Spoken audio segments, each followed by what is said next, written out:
If you're running gear that causes problems and you keep hoping it'll just work itself out, this is for you. I just did a three-gun match this previous weekend and I lost 30 seconds or more because I had one bad magazine. That's the kind of mistake that's going to kill your performance. All that and more.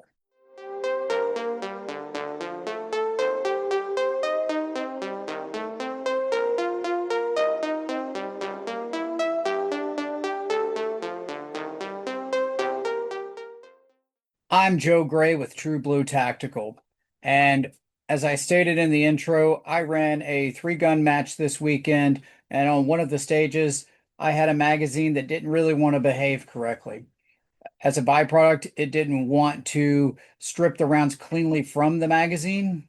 And because it wasn't labeled and because I didn't keep track of it, it is circulating in my pool of magazines that I could use for competition or defense. Obviously, at the moment, it's frustrating. You're fighting gear under the clock, but at the end of the day, there are no real world stakes associated with it. It's something that's frustrating. You live to fight another day. If this were a defensive scenario, then it may not have quite the outcome you're looking for. Right here, I'm going to shift over to some footage to show you the malfunction. In the video that I post to YouTube from this stage, I actually sped up the video in the sake of time. I'm going to let it go at its full glory or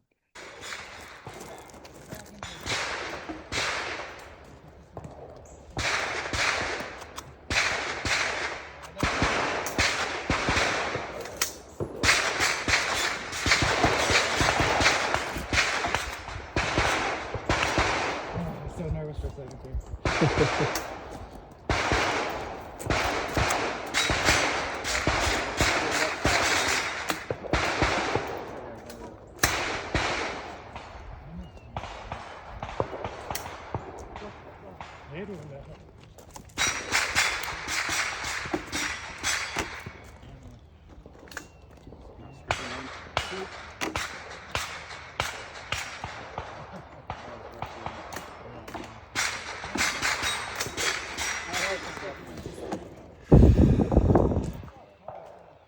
So much for it raining.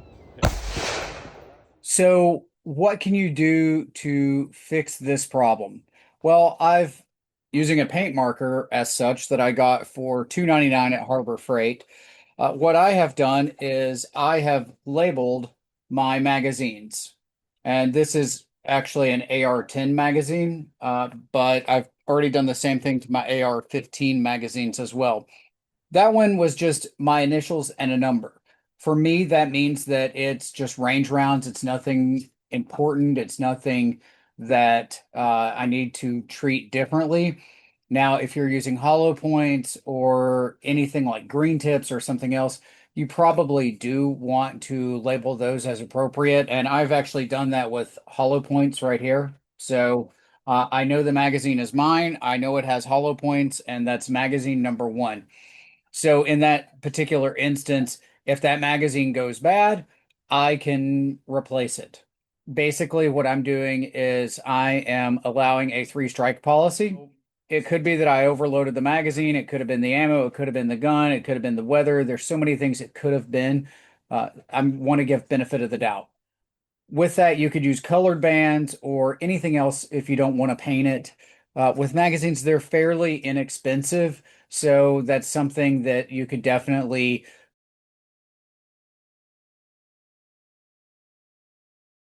If a magazine fails three times, it's going to get disassembled, inspected, and either fixed or trashed. With these magazines for my AR platform, it'll probably be trashed. Sometimes it's better just to cut the loss instead of babysit your gear. And, if depending on your budget and what you're capable of, you may have to fix it instead of trash it. And that's understandable and it's noble. I don't care if it was $40. For me personally, none of these cost $40. Some of my pistol magazines do, but it's not worth losing time or my life over. Another thing you have to factor in is if you're using speed loaders or you're not keeping count of how many rounds you're putting into your magazine, With some of the mag pull, I've not seen it with the AR-10 magazines, but with the AR-15 magazines, I've been able to cram as many as 32 rounds in there. So if you're not keeping track of it, that can also lead to failure as well. And I don't want to hold that against the magazine unnecessarily.